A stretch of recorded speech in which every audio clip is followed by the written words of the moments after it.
Force law for simple harmonic motion.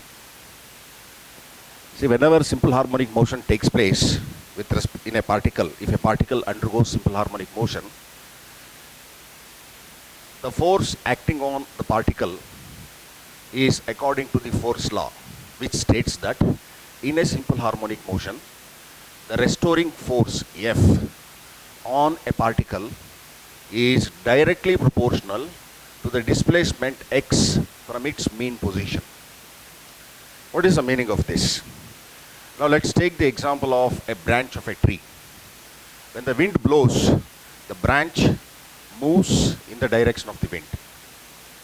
But after some time, the branch comes back to its mean position.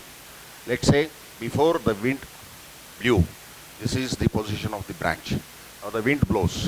Now the branch starts moving. But after some time, what happens? It restores its mean position. Now the force is taken in this way. Now displacement is happening like this, but after some time it comes back to this. The restoring force, the meaning of the word restoring force means the force that restores the particle's original position. So that force is directly proportional to the displacement from the mean position. So if we regard the restoring force as F and the displacement as x, then F is directly proportional to x.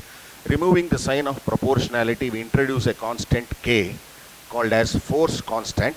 Therefore, F is equal to kx. Here, negative sign indicates that the restoring force is in a direction opposite to the displacement.